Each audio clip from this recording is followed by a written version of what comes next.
Your top stories this evening, sponsored by Courts, bringing value home. Sex for passes at GPF training school. Senior officers named. Video evidence surfaces. Criminal probe launched. Minister Manik Chand and Mayor at loggerheads over development of Georgetown. Speaker refuses to meet with Win leader on meeting for election of opposition leader.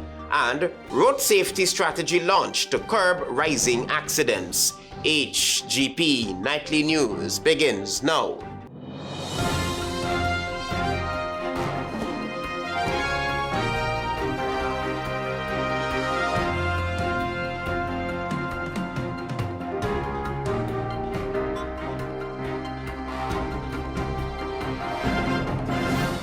Good evening to our viewers here in Guyana and online. I'm Travis Chase with the Tuesday, January 20 edition of the HGP Nightly News. Here's what you need to know this evening. Explosive allegations of sexual exploitation, abuse of authority, and misconduct have once again surfaced at the Guyana Police Force Training Institution, prompting urgent calls for high-level intervention. Here is more. In a detailed complaint sent to the media, trainees who have requested anonymity out of fear of victimization claim that sexual harassment and abuse have become systemic and unchecked at the Guyana Police Force Training Institution located on Camp Street. This is not the first time the institution has been rocked by allegations of sexual misconduct involving trainees and senior ranks. The trainees allege that on the night of Thursday, January 15, into the early hours of Friday, January 16, 2026, male officers, instructors, and civilians were inside the compound well after visiting hours in clear violation of established rules. Several female trainees were reportedly unaccounted for during the night. According to the complaint, some trainees were taken to instructors' rooms, offices, the gym, and vehicles where alcohol consumption and sexual activity allegedly occurred. Video evidence has reportedly been provided to support the claims. The whistleblowers further allege that both male and female trainees are being exploited in exchange for favors, including exemption from duties, academic advancement, and assistance in passing examinations. Against this backdrop of recurring allegations, Home Affairs Minister Onij Waldron in November had warned that any trainee who experiences sexual abuse must come forward, assuring that such matters would be treated seriously. If that is a concern that they have, they should know that the powers that be will deal very, very strongly with these kinds of matters. If it is that they feel that they're in a position where they're being victimized sexually, that they should just be able to report it, and the mechanisms are in place to make sure that these older officers are dealt with in the strictest manner. The fresh complaint also claims attendance records are being falsified to conceal absenteeism and that past probes failed to result in accountability, emboldening those involved. Senior police ranks have since been named, with allegations that abuse of power persists under the belief of institutional protection. Travis Chase, HGP Nightly News. Meanwhile, the Ministry of Home Affairs has ordered a probe of sex abuse allegations at the police academy. In a statement to the press Tuesday morning, the ministry stated that the administration immediately directed the Criminal Investigations Department and the Office of Professional Responsibility to commence full investigations into the allegations. Any individual, regardless of rank, position, or tenure, found to have engaged in wrongdoing will be charged and held fully accountable under the law. At the same time, the ministry says it remains firmly committed to ensuring that due process is observed and that investigations are conducted thoroughly, fairly, and without interference. A developing story, Speaker of the National Assembly Manzoor Nadir on Tuesday refused to meet with leader of the We Invest in Nationhood Party, Azruddin Mohammed, regarding the status on the appointment of the opposition leader. If continued, the Win leader says he will take the necessary action. Antonio Day is following this story.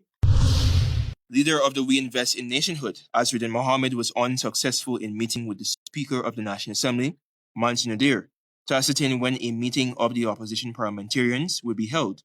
to elect him as opposition leader. Mr. Mohammed expressed dissatisfaction at the speaker's posture. We asked him to meet. He said he can't meet with us. We're heading into a budget. It looks like the PPP, they want to siphon off hundreds of billions of dollars of taxpayers' money for themselves, their family, their friends, and their favorites. The WIN leader said himself and other members of parliament contacted the secretary for the parliamentary clerk, Sherlock Isaacs, and requested to have a meeting with the speaker. Mohammed said that to his expectation and to his surprise on Tuesday, he witnessed a different scenario. He said that himself and other WIN MPs will not treat this matter lightly. Should the budget be read in the absence of a leader of the opposition, would you then be heading to court? Yes, we'll have to take that step. This is unprecedented. Meanwhile, Speaker of the National Assembly, Mansour Nadir, gave this posture when approached by media operatives. Of the opposition leader anytime soon, Monday. Any comments? Are you going to be meeting with the WIN parliamentary team today? Mr. Speaker, no comments? Antonio De reporting for the HGP Nightly News. Meanwhile, the delay in appointing the leader of the opposition raises questions about the role and effectiveness of the Speaker of the National Assembly. This is according to Senior Counsel Ralph Ramkaran in a letter to the press, who also noted that the Teaching Service Commission was constituted without an elected leader of the opposition. Here's Antonio Day with this report. The appointment of the leader of the opposition in Guyana is governed by Article 184(1) of the Constitution, which states that a leader must be elected by non-governmental members of the National Assembly during a meeting convened by the Speaker. Former Speaker of the National Assembly, Ralph Ramkaran, in a letter to the press said, and I quote, "This system was established in the year 2000, following recommendations from the Constitution Reform Commission, which aimed to remove the President's role in the appointment process. The senior counsel said in the absence of this position has already impacted governance, as consultations necessary for key appointments could not occur, highlighting the urgency of resolving the issue. In the past, countries like Jamaica, Trinidad and Tobago, and Barbados had similar provisions, where the leader of the opposition was appointed by the president, he informed.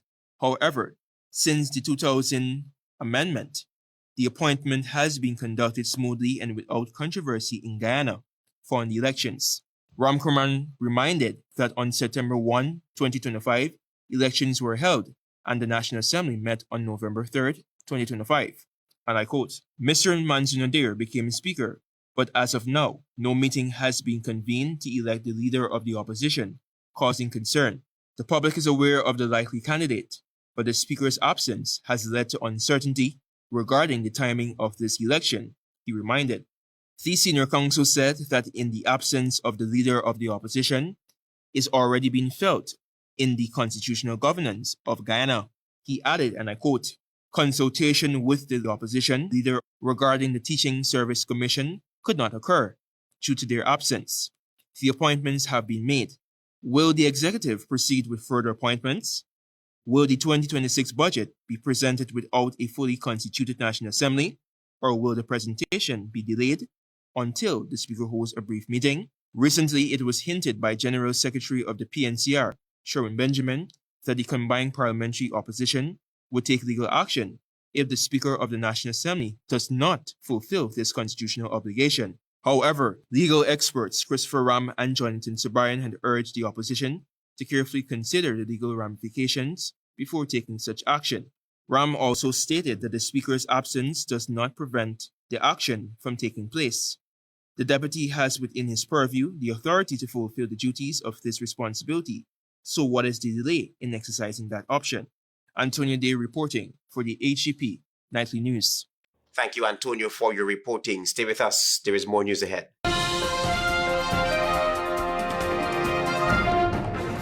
No frills, just great prices at Courts. We don't just talk about it, we got it. Get the best in quality and prices on appliances, electronics, furniture, and much more. Get free gifts with select laptop and TV purchases. Shop today, pay later with Courts Ready Finance. Only at Courts, bringing value home. Offer ends January 24th, 2026. Conditions apply. Welcome to SNL Electrical Inc., where lighting and electrical needs are met with expertise and style. From the latest in electrical lamps to durable cables, circuit breakers, panels, we have it all. Illuminate your space with our elegant chandeliers, stunning crystal lights, and versatile pole lights. Looking to upgrade your comfort? Explore top-of-the-line AC units and our diverse selections of stylish styles. Visit us at 170-180 Thomas Street, Kitty, Georgetown. Discover a solution that not only lights up your world but transforms it. Call us on telephone number 226-3018 or 223-1634. SNL Electrical Inc. powering your life with elegance, quality, and care. This Saturday and Sunday, come down to Gafour's all-new Home and Office Center, upstairs of the MacDo Mega Complex. We got everything to fix up your place. Recliners, TVs, refrigerators, chandeliers, kitchen appliances, fitness equipment, outdoor furniture, toys, back-to-school bags, all under one roof at prices you can't beat. We open Saturday from 7:30 to 4 and Sunday from 9 to 4. And hear this, you getting 10% off store-wide every Sunday. So don't miss this opportunity to save big. Call 223-9896 or come down this weekend to Gafour's all-new Home and Office Center, upstairs of the MacDo Mega Complex. Gafour's, the name you can trust. See you there.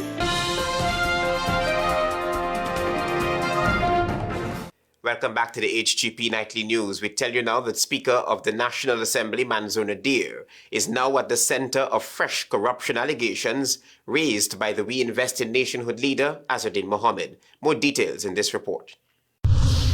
Mohammed claims that during an investigation into the wealth and properties of Agriculture Minister Zulfikar Mustafa, attention turned to a neighboring property, the Eccles residence of Mansour Nadir, the sitting Speaker of Parliament.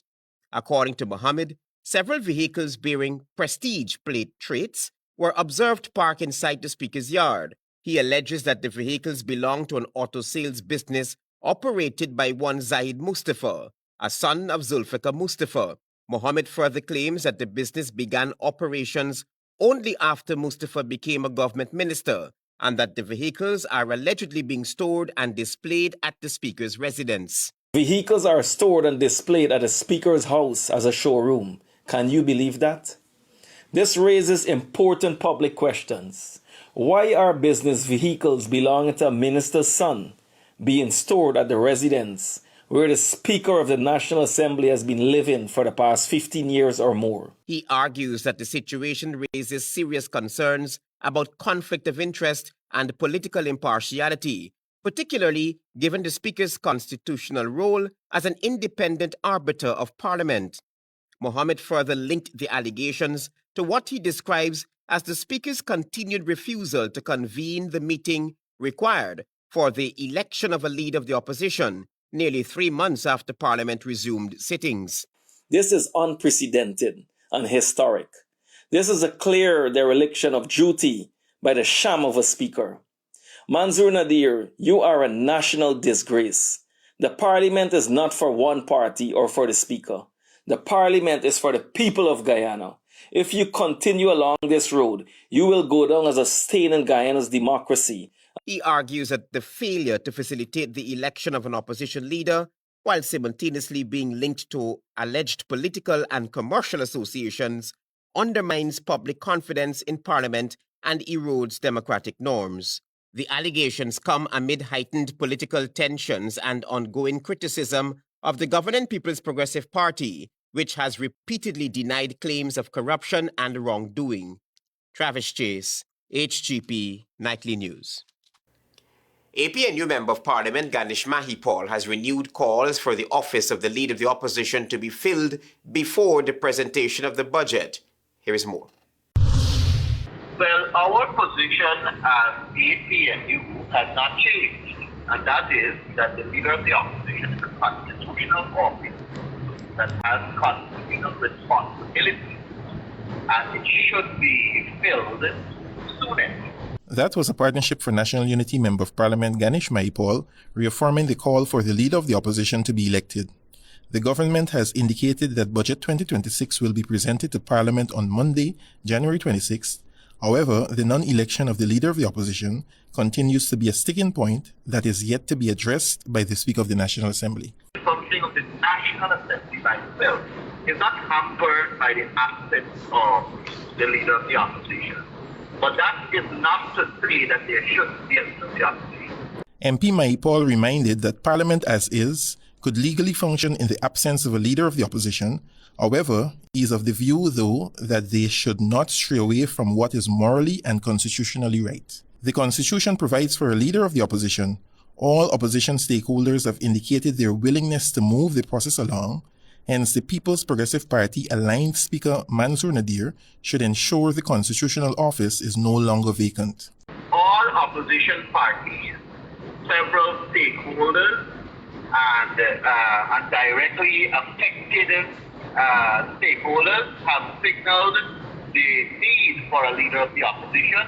They have signaled the need to honor that constitutional provision. There has been calls by the ABC EU diplomats, the Private Sector Commission, a former speaker under the PPPC, the Bar Association, among other stakeholders, to have the office of the leader of the opposition filled. However, the speaker has ignored all calls made thus far. The president said he has no role to play in the process. However, there has been deafening silence by the government for the speaker to proceed with the process of electing the opposition leader. The Forward Guyana movement has indicated its willingness to boycott parliament at its next sit-in if the leader of the opposition is not elected. Marvin Cato reporting for HGP Nightly News. Thank you, Cato. Minister of Local Government and Regional Development Priya Manikchand has expressed disappointment at the attempts by Chief Citizen Alfred Mentor to not work collaboratively with the central government to develop the city of Georgetown. Antonio Day is following this story. Minister of Local Government Priya Manikchand said that with or without the support from Chief Citizen Alfred Mentor, she's committed to restoring Georgetown to a state of cleanliness. This follows as a no-show by Mayor Mentor and APNU councillors of a meeting called on Monday to discuss the city's waste management crisis after previously exchanging blame on social media. She said at a press briefing on Monday that Chief Citizen Mentor expressed that due to insufficient funds given to the Georgetown Mayor and City Council, the maintenance of the capital city is difficult. I told them all that if that was your view, that you should all pack up and go home. Because what are you doing here? If you are saying to me that you can't do nothing, you're accepting there's a problem, you're saying there's a problem, but you're saying I can't do anything about it. You're saying you don't need resources, and then you're saying, but you can't do anything about it. The subject minister at an impromptu meeting on Monday told reporters that her vision is to bolster relations between the mayor and city council and central government. But the ball is now in the court of the chief citizen. Manikchand said that while Georgetown embarks on a restoration, citizens have a responsibility to maintain the city's aesthetic. I asked the residents and users, business owners, visitors to Georgetown to join us as we deliberately engage in making your capital city a place that you can live wholesomely. The plans to restore Georgetown includes cleanup, restoration of green spaces, and public awareness campaigns about pollution, Minister Manikchand said. Manikchand highlighted ongoing government projects managing roads and drainage, emphasizing that the central government is responsible for these efforts and not the city council. The government also initiated beautification projects, expecting city council to maintain cleanliness. Meanwhile, Mayor Mentor, however, during an interview, provided clarity on the garbage situation in Georgetown. We had an agreement where the government placed these bins through the Ministry of Local Government and the contractors that they have. And I don't think it's not contractors. The ministry has bought trucks of their own to clear these places. But I've seen those bins filled to capacity, but nothing is being said about that. While Budget 2026 is set to be presented on Monday, January 26, the chief citizen said that while the city council general budget is peaked at $2.5 billion, $9.1 billion accounts for rates and taxes. Mentor argued that over the years, the government had dictated what the mayor and city council budget should be. When we provide that information to the government then says, no, I don't want you to do that. So we tell them the last time is that best you suggest the amount and suggest what you want we do with it. Rather than us having a meeting of the minds, suggest what we would like to have, and then you veto it. That don't make sense. So they've sent the current amount to us. They have asked us to provide to them what we would like to do with the funds. And Antonio De reporting for the HEP Nightly News. Thank you, Antonio. Stay with us. There is more news ahead.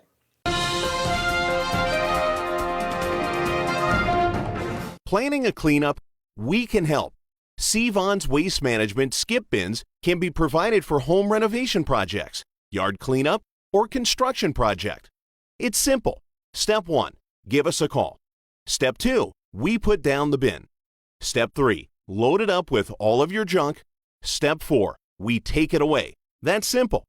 Bins are also available in various sizes, so there is no job that is too big or too small. Call Sevon's Waste Management today at 218-1455. GCOM will be conducting a claims and objections exercise commencing January 5, 2026 to produce an official list of electors, OLE, if you will be 18 years or older by December 31, 2025, and you're a Guyanese citizen by birth, descent, or naturalization, or a citizen from a Commonwealth country living in Guyana for 1 year or more. You are eligible for inclusion in the OLE. GCOM will be posting the preliminary list of electors, PLE, in all of the registration divisions across Guyana for you to check whether the particulars are accurate. You can object to anyone who you believe does not qualify for inclusion in the OLE. To do so, you must be listed in the same divisional list as the person you are objecting to. You must visit the GCOM registration office responsible for your area of residence to make an objection. It is an offense to make false objections. The objections aspect of this exercise will end on Thursday, January 22, 2026. For more information, contact the GCOM on 225-0278-9 or visit www.gcom.org.gy. No frills, just great prices at Courts. We don't just talk about it, we got it. Get the best in quality and prices on appliances, electronics, furniture, and much more. Get free gifts with select laptop and TV purchases. Shop today, pay later with Courts Ready Finance. Only at Courts, bringing value home. Offer ends January 24, 2026. Conditions apply.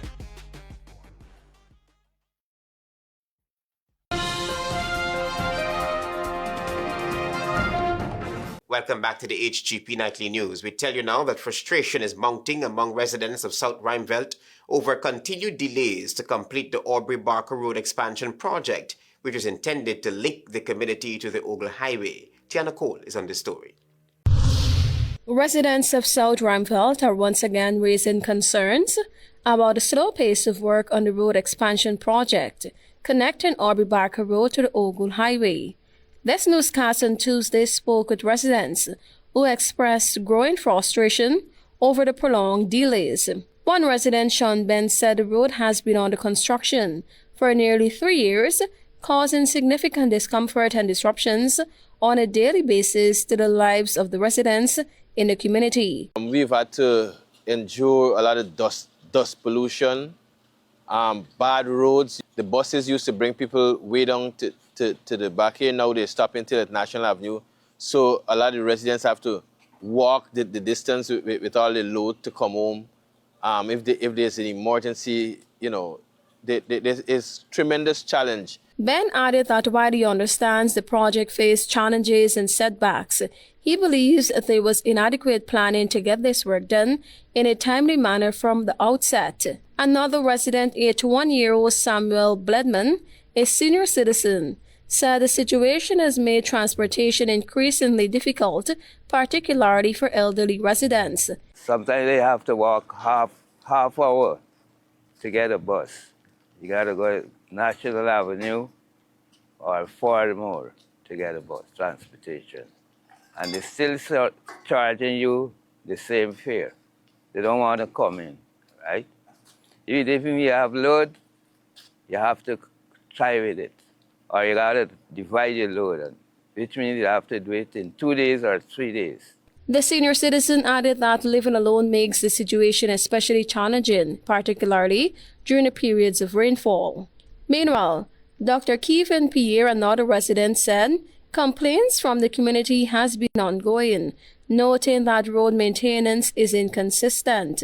It takes a while before the road is graded or they put any, crush and run so that residents can traverse conveniently and safely. Because the road project and the state in which it is being done is carrying on for so long, it leads to an instance of flooding in certain parts of the community when you have adverse weather conditions. Just recently, Minister of Public Works Juan Edgel, during a site visit to the area, said a new 4-lane Aubrey Barker Road, which will connect to the new Ogle Highway, has faced delays due to the relocation of residents and water network mains. However, he stated that expansion works are progressing and are expected to be completed by the end of January. Tiana Cole reporting for the HGP Nightly News. Thank you, Tiana. MP Sherrod Duncan believes that the Lethem Regional Hospital construction project is moving at a snail's pace. He is of the view that significant time has passed since the commencement of the project, but there is little to show this far. Marvin Cato is following the story.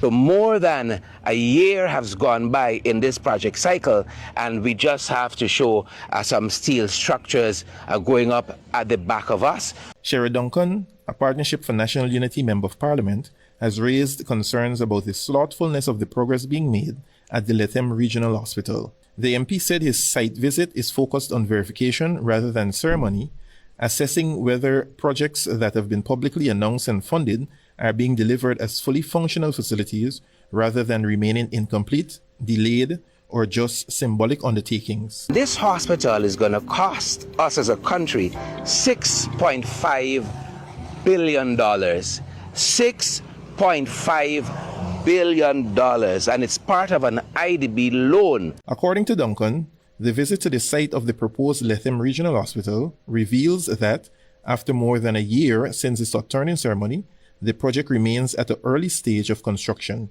He stressed that foundations have been laid in sections, steel columns are visible in parts of the site, and construction materials are stockpiled across a cleared section of the project location. There is no visible superstructure or enclosure work on the way, the MP stressed, indicating that the project has not yet advanced beyond its initial phase. The sod was turned here at the new Lethem Regional Hospital in October of 2024. That is when the sod was turned, and there is a timeline on this project. The project timeline is 24 months. The medical facility is financed in part through a loan from the Inter-American Development Bank and is intended to significantly upgrade health care delivery in Region 9. It is expected to expand access to inpatient care, emergency services, and specialized treatment, while reducing reliance on medevac transfers to coastal facilities. Given the scale of this investment and the region it is meant to serve, progress on project of this magnitude must be assessed not by ceremonial milestones, but by clear construction timelines and demonstrable movement towards operational readiness, the MP reminded. Marvin Cato, reporting for HGP Nightly News. Tiana Cole will tell you now that a new national push to improve road safety is underway as stakeholders examine inclusive and practical strategies to reduce accidents and save lives. The Stakeholder Review Workshop Series for a socially inclusive and gender-responsive road safety awareness communication strategy was officially launched on Tuesday. Speaking at the event, Traffic Chief and Senior Superintendent Mahindra Singh said road safety is not only a public safety concern, but a critical development issue that affects the country's overall progress. Statistical analysis points to significant occurrence of accidents and loss of lives, numbering not less than 100 over the past 3 years, but less than 150. Singh also highlighted concerns surrounding the Linden to Mabura Hill Road Upgrade project, noting that increased traffic volume and the movement of people and goods will heighten safety risk, if not properly managed. If we are having convergence of traffic with the same roads while we navigate flat roads in Guyana along the coastline, when you move to Linden to Mabura to travel lengthy stretches of road where the only thing you can do is take off like an aircraft, what do you think will happen without appropriate monitoring? He further noted that the Traffic Department of the Guyana Police Force will play an integral role in the initiative and stands ready to provide full support. Meanwhile, coordinator of the Guyana National Road Safety Council, GNRSC, Ramona Durjan, emphasized that road safety is a multi-sectoral responsibility and requires the involvement of all partners. Road safety is everybody's responsibility, whether you walk, ride, or drive. And we have to be able to each person play their part. A chain is only as strong as this weakest link. Also addressing the forum was Javon King, CEO of Fast Learning Driving School, who announced that he will be heading a steering committee aimed at bringing together all registered driving schools across Guyana. So that we can do our part to play a bigger and better role in shaping future generations of drivers to become more knowledgeable, more responsible, and safer behind the wheel. Additionally, Kester Hines, head of the Traffic Safety and Maintenance Department at the Ministry of Public Works, said road safety continues to be a major national challenge that requires sustained attention and collaboration. Tiana Cole reporting for the HGP Nightly News. Thank you, Tiana. Stay tuned for your regional news.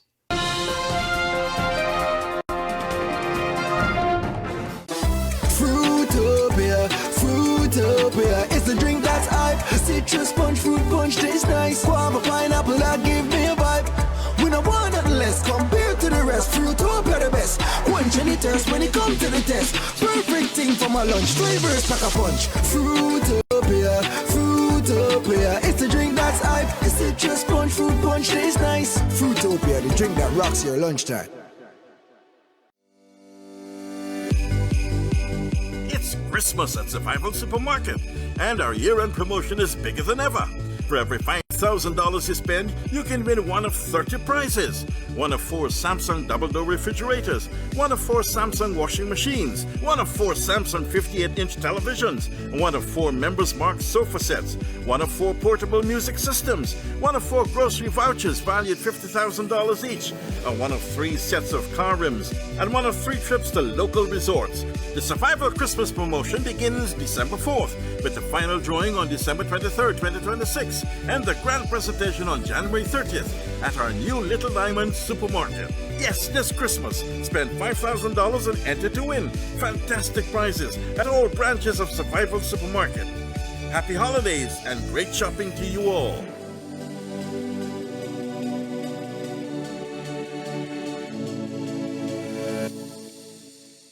GCOM will be conducting a claims and objections exercise commencing January 5, 2026 to produce an official list of electors, OLE. If you will be 18 years or older by December 31, 2025, and you are a Guyanese citizen by birth, descent, or naturalization, or a citizen from a Commonwealth country living in Guyana for 1 year or more, you are eligible for inclusion in the OLE. GCOM will be posting the preliminary list of electors, PLE, in all of the registration divisions across Guyana for you to check whether the particulars are accurate. You can object to anyone who you believe does not qualify for inclusion in the OLE. To do so, you must be listed in the same divisional list as a person you are objecting to. You must visit the GCOM registration office responsible for your area of residence to make an objection. It is an offense to make false objections. The objections aspect of this exercise will end on Thursday, January 22, 2026. For more information, contact the GCOM or visit www.gcom.org.gy.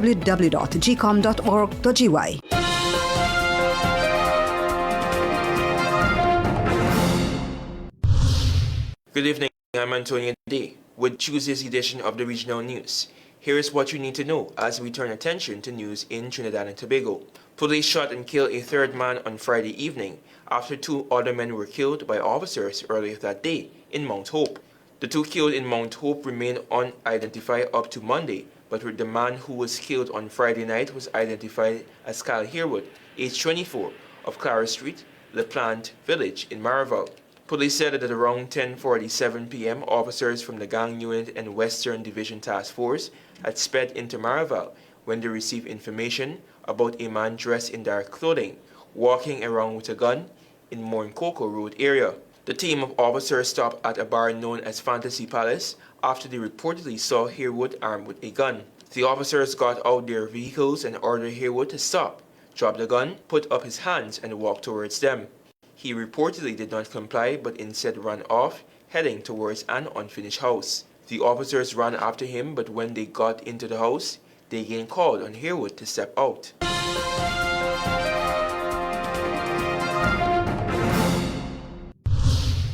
Over to news in Latin America. They fled hunger in Venezuela, only to find poverty and violence across the border in Colombia. But for Franklin Petit and his family, this life of hardship is still better than their old one.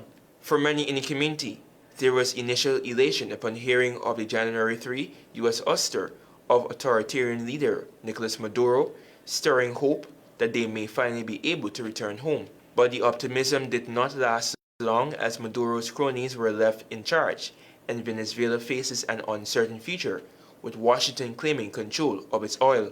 Petit and other Venezuelans trapped in border communities say that they are grateful for life in Colombia despite the struggles.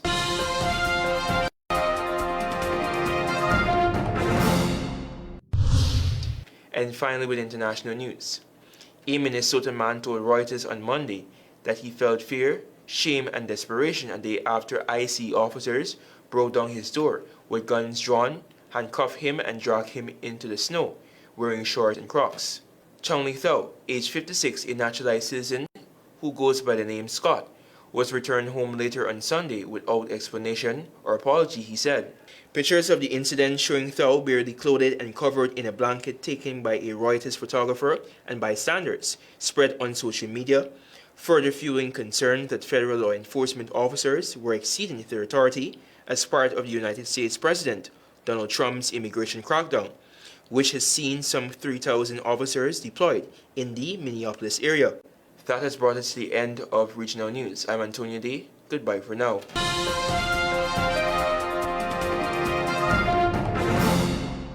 Let's join Delvin Neblet with HGP's Sports Pulse.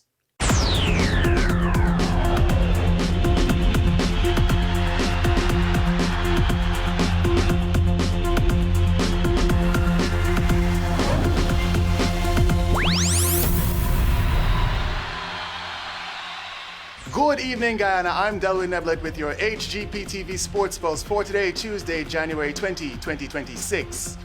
On Monday, the National Sports Commission met with the Athletics Association of Guyana and the Guyana Darts Association as part of its series of engagements with national sporting bodies.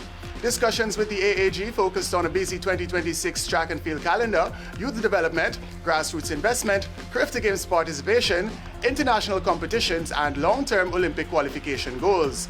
The NSC reaffirmed its commitment to supporting athletics programs and commended the AAG's strong youth development system and regional success.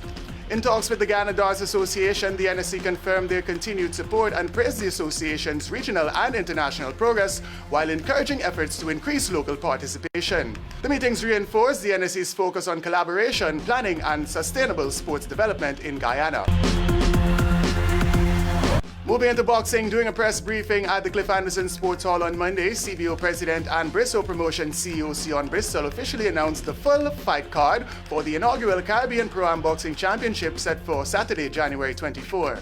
The event will feature fighters from Guyana, the Bahamas, Suriname, Trinidad and Tobago, Jamaica and Barbados. The card includes 13 bouts with 7 professional fights and 6 amateur contests. Top local fighters Desmond Amsterdam, Joel Williamson, Chicane James, and Abiola Jackman are among the headliners. The event focuses on affordable entertainment with strong emphasis on athlete and spectator safety. This championship marks the first of 3 planned events in Guyana, with the Caribbean targeting 10 boxing cards annually and Guyana serving as a key hub. The official weigh-in is scheduled for Friday, January 23rd, setting the stage for a major night of Caribbean boxing action. Into horse racing, the One Guyana Racing stable will be setting the spotlight on Caribbean racing as Sir London makes his stable debut on Pegasus World Cup Day at Gulfstream Park on Saturday.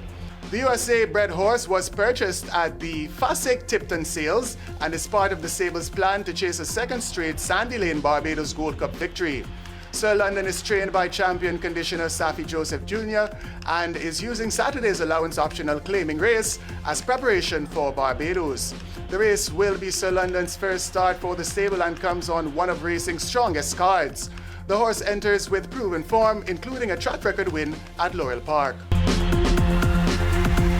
Moving into cricket, action took place in the North Essequibo Cricket Committee's Jairam Bisesar T20 final between the Reliance Hustlers and the International Import and Supplies Challengers at the Hampton Court Cricket Ground on Saturday.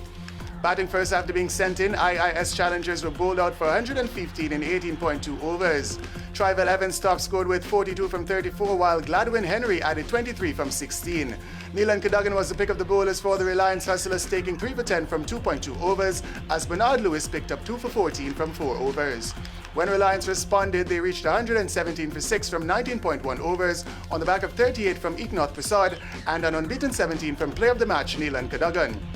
Sion Venture was the pick of the bowlers for the Challengers, taking 3 for 25 from 4 overs as the captain Wayne Osborne, Gulcharan Chulai and Nocta Moses each picked up 1 wicket in a losing effort. The champions Reliance Hustlers made a clean sweep of the individual awards as Siddheshwar Shivamba finished with the most wickets in the tournament and Mark Austin finished with the most runs.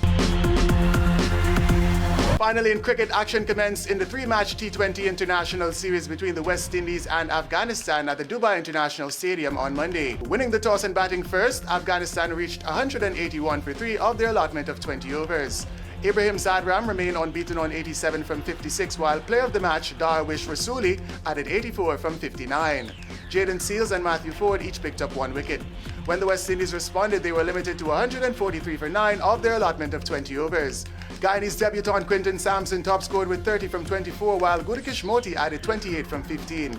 Zahir Rahman was the pick of the bowlers for Afghanistan, taking 3 for 36, while both Rashid Khan and Mujibur Rahman picked up 2 wickets in a winning effort. Match number 2 in the T20 International Series between the West Indies and Afghanistan is scheduled for 18 hours 30 at the Dubai International Stadium on Wednesday. That's it for this edition of the HGP TV Sports Pulse. I'm Delwyn Neblett reminding you to stay in the game.